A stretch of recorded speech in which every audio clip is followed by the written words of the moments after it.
Olá, tudo bom? Meu nome é Alexandre Menezes Farinelli, sou advogado previdenciário, escritor de obras jurídicas, entre elas prática processual previdenciária, mandado de segurança no direito previdenciário. Também temos livros sobre processo administrativo em parceria com a professora Gláucia Cordeiro, além dos livros Petições Previdenciárias, Dano Moral Previdenciário, entre vários outros. Dentro dessa linha de livros, agora chegou a hora de nos adaptarmos à modernidade, aproveitarmos deste momento em que estamos impedidos de ir até a sala de aula, levar nossos cursos e utilizar dessas ferramentas que nós temos disponíveis, que é o ensino à distância.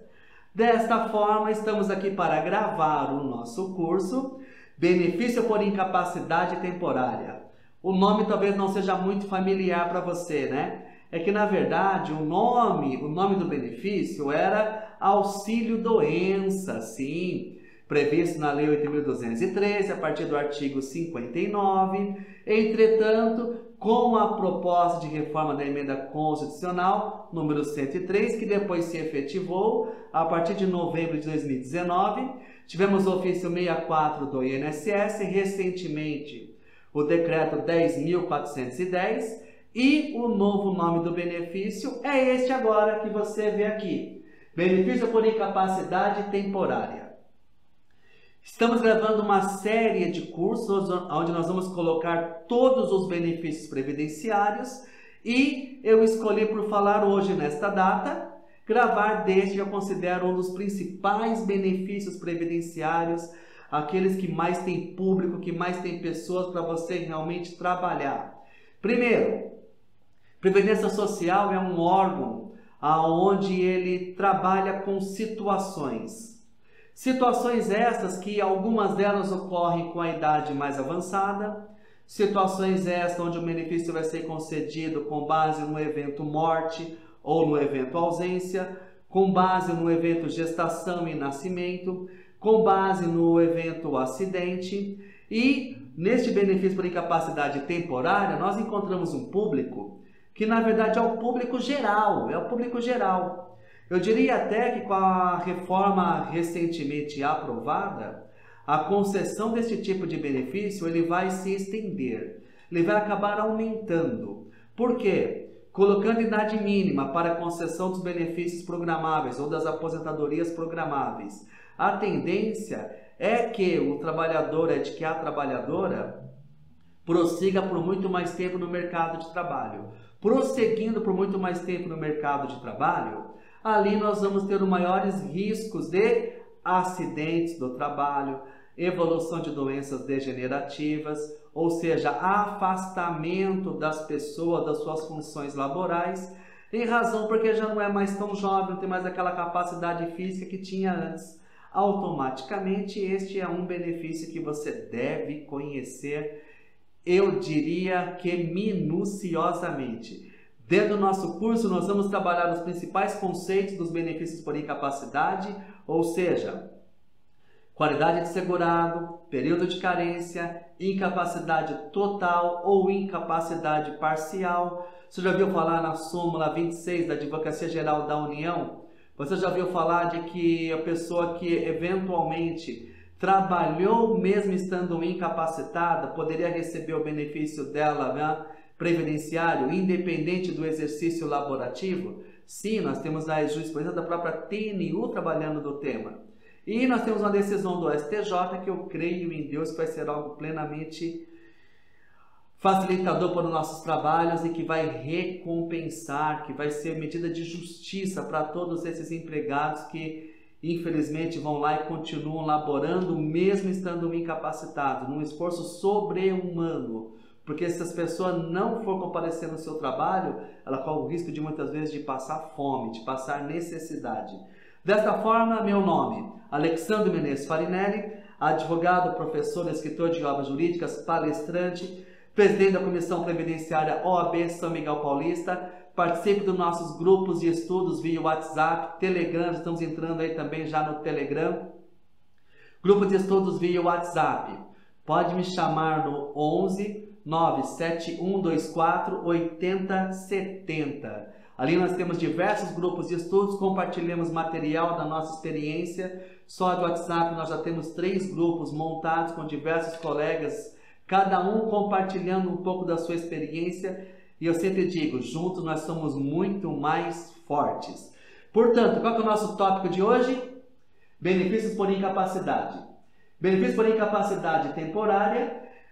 Antigamente, né, como se fosse antigamente, até novembro, tá? Conhecido como auxílio-doença, quando a proposta da emenda constitucional fez a sugestão para alterar o nome, e a emenda foi lá e realmente alterou o nome. Para isso, ratificando esse entendimento, veio o ofício 64, veio o decreto agora do INSS, recente decreto 10.410/2020. Você não pode atuar dentro do direito previdenciário se não conhecer minuciosamente da legislação infralegal. É o decreto, são as portarias, são também a instrução normativa que em breve, eu creio que em breve devemos ter uma nova instrução normativa, número 77, mas que enquanto não chega, vamos trabalhar com esta que nós temos em mãos.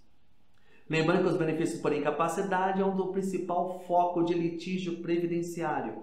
É um dos pontos aonde eu vejo o INSS mais falhar na prestação de serviço para o qual ele foi criado, que é justamente amparar a pessoa no momento da sua incapacidade. Portanto, aquela nomenclatura auxílio-doença, muitas vezes passava um nome, uma ideia de que o fato doença seria o suficiente para a concessão do benefício por incapacidade. Mas não foi com essa finalidade que ele foi criado. Nós vamos estudar dentro do nosso curso os aspectos teóricos e práticos. Vamos estudar como que você deve indicar para o seu cliente comparecer no dia da perícia, quais são os documentos que ele deve levar. Já pensou levar lá um exame? E esse exame constata, por exemplo, a data do início da incapacidade, quando o seu cliente ainda não ostentava a qualidade de segurado, ou quando ele não havia cumprido com o período de carência. Muitas vezes, nós estamos produzindo prova contra nós mesmos, porque se nós não orientarmos o nosso cliente da maneira correta, nós vamos estar prejudicando também o nosso trabalho. A grande maioria dos advogados previdenciários atuam com contrato ad êxito. Portanto, vou receber X percentual, X valor de benefícios, caso eu receba aquele benefício previdenciário. Se for negado para o seu cliente, automaticamente você também vai deixar de receber. Dentro dos aspectos teóricos e práticos, nós vamos tratar petição inicial, a importância de colocar a qualificação profissional, perícia biopsicossocial, lembrando que o modelo de perícia médico tão somente, esse modelo que nós temos em vigor neste momento, talvez ele não seja o mais adequado. Nós temos que avaliar o ser humano de acordo com a sua própria extensão. Assim, dessa forma, a perícia biopsicossocial também vai ser objeto do nosso estudo. Vou trazer alguns casos concretos, bem como material de apoio. E vamos estudar algo chamado CIF, Classificação Internacional de Funcionalidades. E se você ainda não teve acesso, vai na internet, dá um Google, Manual de Perícias Médicas Previdenciárias. Baixa ele que é gratuito. Ok? No final vou deixar tudo nos slides. Não se preocupe de sair anotando, pegando as coisas tudo agora não, porque vai ter slide e vai ter material de apoio. Portanto, benefícios por incapacidade na reforma da Previdência Social. Eles sofreram também um grande impacto, muito embora o modelo de reforma dissesse que só iria alterar, basicamente, iria instituir uma idade mínima na aposentadoria por tempo de contribuição. Porque, segundo conceitos do governo, muitos estão se aposentando muito cedo e automaticamente essas pessoas não estão deixando o mercado de trabalho. Pelo fato delas se aposentarem cedo, elas continuavam trabalhando, exercendo as suas funções remuneradas, mas onerando os cofres da Previdência Social e, desta forma, deveria se fazer esta reforma. Entretanto, a reforma ela foi muito além, ela invadiu os benefícios programáveis por tempo de contribuição, invadiu os benefícios por incapacidade, não alterou tão somente a nomenclatura, mas alterou também a forma de cálculo, Se eu disser para você que o benefício por incapacidade permanente, mais conhecido como aposentadoria por invalidez, teve uma drástica redução em seu valor, você vai saber exatamente do que eu estou falando. Mas isso é um assunto para um outro vídeo, um outro momento. Primeiro, não tem como estudar benefício previdenciário sem passar pela Constituição Federal. Constituição Federal, artigo 201, já atualizado com a emenda constitucional número 103. Trabalhei tanto contra aquela reforma, mas infelizmente fomos votos vencidos. Mas a vida segue, nós vamos ter que nos adaptar a essa situação, mas eu digo para você desde já, o direito previdenciário não morreu, o direito previdenciário permanece. E para isso vai exigir uma advocacia muito mais qualificada. Artigo 201 da própria Constituição Federal. A previdência social será organizada sob a forma de regime de previdência social, de caráter contributivo e de filiação obrigatória, observados os critérios que preservam o equilíbrio financeiro e atuarial. E atenderá na forma da lei, inciso 1. Cobertura dos eventos de incapacidade temporária ou permanente para o trabalho e idade avançada. Percebe-se aqui como aquela velha nomenclatura foi retirada? Auxílio-doença e aposentadoria por invalidez? Agora nós temos esse novo nome, incapacidade temporária. Algumas pessoas ainda criticam o nome também, algumas não estão satisfeitas. Quando a gente vai dizer que a aposentadoria por invalidez agora se chama incapacidade permanente. E algumas pessoas pegam e fazem algumas piadinhas, tá? Como que eu posso chamar de permanente se depois essa pessoa poderá ser convocada para a realização de uma nova perícia? Ou é permanente ou se convoca para uma nova perícia. Eu tento adaptar o nome, eu tento me adaptar ao novo jeito, porque sobrevive aquele que melhor se adapta, não aquele que mais sai brigando e que mais sai batalhando. Então eu tento encaixar que o permanente nesta linha é permanente naquele momento, na visão daquele médico. O que não quer dizer que o conceito de permanente seja ad eterno. Não é eterno, é permanente segundo a visão daquela medicina. Quem pode dizer, no caso, que a medicina já não evoluiu? E o quanto ela evoluiu? Dos benefícios por incapacidade, antes era muito comum a concessão de benefícios por incapacidade em razão de lesão na coluna. Qualquer enfermidade ortopédica um pouco mais sério já era concedido benefício de aposentadoria por invalidez. Hoje não. Hoje vai se solicitar um benefício por incapacidade. Lesão na coluna, hérnia de disco. Assim como a medicina evoluiu para o lado de prolongar a nossa expectativa de sobrevida, ela também evolui ao ponto de não se conceder tantos benefícios por incapacidade como antes. Porque, olha, lesão, hérnia de disco, perfeito, a medicina já inventou cirurgia, já inventou, no caso, uma série de outros tratamentos. Vamos te afastar, se for o caso ainda, vamos afastar você do seu trabalho. Durante um certo período, você realiza as suas funções e automaticamente pode retomar a sua função depois, ou seja, cancela e cessa o seu benefício previdenciário.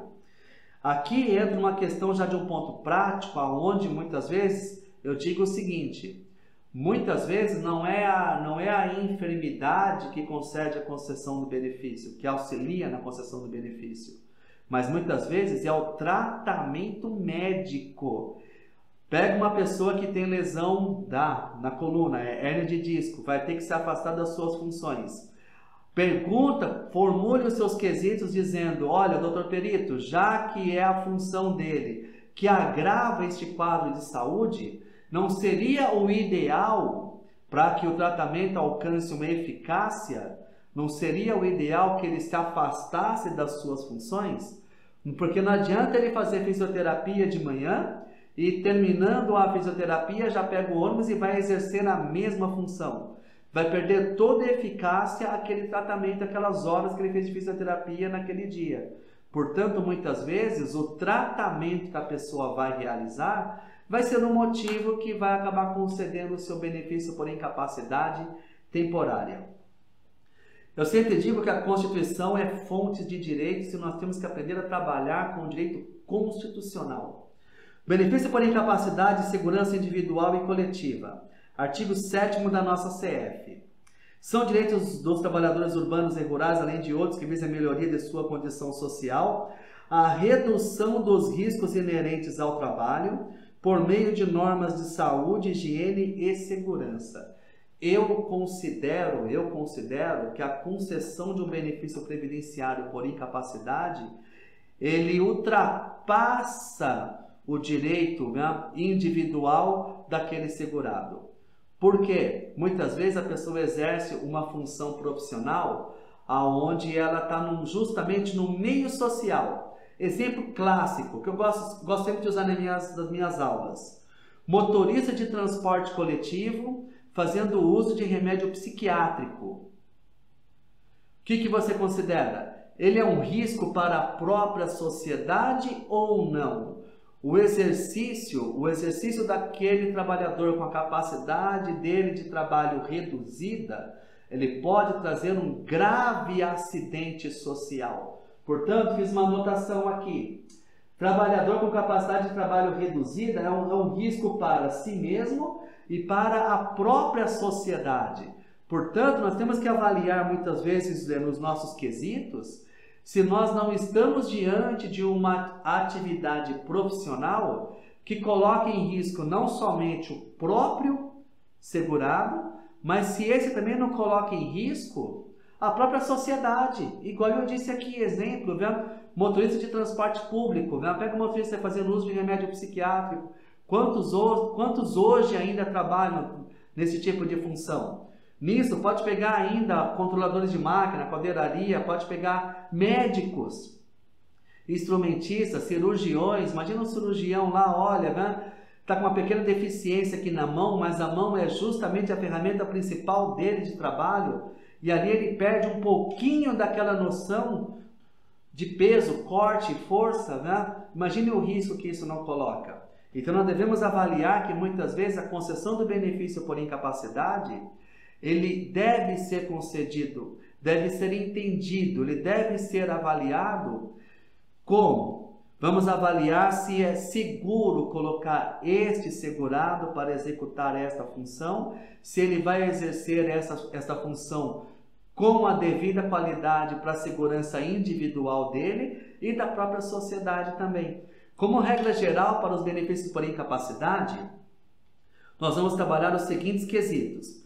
Incapacidade total e permanente. A incapacidade total e permanente, como nós já havíamos falado aqui, basicamente são os requisitos para a concessão de uma aposentadoria por invalidez ou benefício por incapacidade permanente, de acordo com a nova redação e as leis vigentes hoje. Total e temporária, que é justamente a redação que nós encontramos para a concessão do benefício de auxílio-doença ou benefício por incapacidade temporária, de acordo com a nova redação.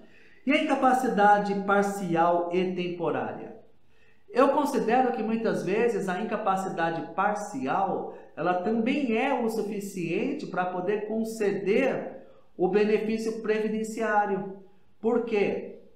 Algumas funções, elas exigem uma plena capacidade de trabalho e principalmente nível de segurança. A própria súmula 26 da Advocacia Geral da União, ela diz que a incapacidade parcial também pode ser fato gerador para a concessão do benefício previdenciário.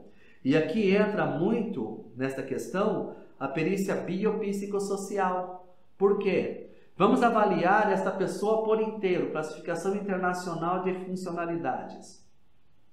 Qual a idade desta pessoa? Vamos avaliar qual é o tipo de atividade que essa pessoa sempre exerceu. Vamos avaliar a possibilidade real e verdadeira desta pessoa retornar para o mercado de trabalho. Nós temos que entender, e os peritos precisam entender, os juízes precisam entender, que o mundo não se restringe a uma sala de perícias médicas. Por quê? Ali naquela sala, nós podemos encontrar o perito exercendo a sua função, mas nós precisamos avaliar se aquela pessoa que está sendo ali requerente do benefício previdenciário, se ela vai ter real possibilidade de executar a função dela com segurança. Se ela vai conseguir realmente, né, ir lá fora no mercado de trabalho, buscar uma vaga, lutar por uma vaga no mercado de trabalho, com as mesmas armas, com a mesma qualidade, com as mesmas condições de uma pessoa que não é portadora daquela enfermidade que ela tem. A incapacidade parcial e permanente, muitas vezes nós enquadramos como a concessão do auxílio acidente. Então nós encontramos aqui a distinção entre os benefícios por incapacidade, lembrando que a intensidade da incapacidade é que vai definir se estamos diante de um auxílio acidente, se estamos diante do antigo auxílio doença, o benefício por incapacidade temporária, ou se estamos diante da chamada aposentadoria por invalidez, ou benefício por incapacidade permanente. Dentro dessa linha ainda, eu costumo dizer que nós temos que aprender a trabalhar com perícias. Existem diversos modelos de perícias. A perícia clássica que nós temos hoje para avaliação sobre se o segurado deve receber ou não o benefício por incapacidade é a perícia médica. É onde o perito olha realmente a documentação médica, o estado daquela pessoa, o quadro clínico daquela pessoa. Quando a gente pega o laudo, a gente olha, está lá escrito anamnese, este perito está analisando predominantemente a parte médica, que é a parte clínica, que é a parte que ele realmente foi treinado. Entretanto, muitas vezes, essa não é o suficiente. Nós temos que avaliar essa pessoa como um ser humano, uma pessoa dotada de direitos e deveres e devendo ser avaliada como tal. A perícia social é muito comum nós encontrarmos ali na concessão do benefícios do BPC, benefício de prestação continuada, alguns, né, mais conhecidos por LOAS, aonde vai um assistente social avaliar as condições sociais que aquela pessoa vive. Aqui entra, no caso muito em voga também, na questão da aposentadoria do portador de deficiente. Vamos avaliar se essa pessoa enfrenta barreiras para ter acesso aos produtos que a sociedade oferta. E a perícia biopsicossocial é justamente a perícia que faz a soma da parte clínica, da parte biológica, da parte médica e que ainda faz a análise das condições sociais. Olha, né? Eu tive a concessão de um benefício previdenciário justamente com base na perícia biopsicossocial. Fiz um requerimento de benefício previdenciário por incapacidade, INSS negou a concessão, fomos para o Poder Judiciário. No Poder Judiciário, o perito foi e declarou, olha, né? Ele já possui idade avançada, 57 anos de idade, histórico laboral sempre como motorista de ônibus, é portador de sérias lesões na coluna, mas que pode buscar novas funções, pode trabalhar, pode receber benefício, não tem necessidade de receber benefício previdenciário nenhum, e vai poder buscar o sustento dele com diversas outras funções. Impugnamos a perícia, levamos para isso para a sentença, alegações finais. O juiz também negou a concessão do benefício. Fomos para a turma recursal, a turma recursal falou, olha, considerando a idade avançada, considerando o histórico laboral, considerando toda a história desta pessoa, vamos praticar a perícia biopsicossocial e vamos conceder o benefício definitivo para ela. Ou seja, vamos sair da esfera clínica e vamos avaliar também a pessoa e o contexto social em que ela vive. Portanto, da condição biológica nós encontramos o quê? A condição biológica nada mais é do que a condição clínica do segurado que é constatada por meio de perícia e exames médicos, nos quais se comprova a gravidade das patologias físicas do segurado. Esta é a perícia padrão que nós encontramos. O critério biopsicossocial de incapacidade, ele já é diferente. O critério biopsicossocial de incapacidade ele é tridimensional, ou seja, analisa-se as condições biológicas, analisa-se as condições psíquicas e sociais do segurado para a constatação de capacidade total e permanente para o exercício de atividade que lhe garanta a subsistência. Eu declaro para você que hoje a jurisprudência está muito sensível. Muitas vezes você não vai encontrar um nome escrito por perícia biopsicossocial, mas eu já peguei diversas sentenças aonde as sentenças pegam e declaram. Falam, olha, considerando a idade avançada, considerando o histórico laboral, considerando o nível escolar, considerando o nível de exigência que nós encontramos na nossa sociedade hoje, tem que haver a concessão do benefício previdenciário.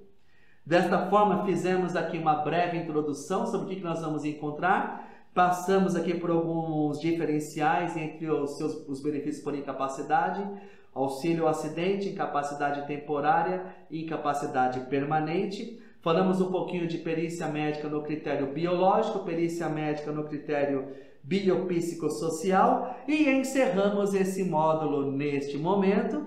E no próximo módulo eu já volto com incapacidade e o seu conceito, ok? Até o próximo módulo, um abraço!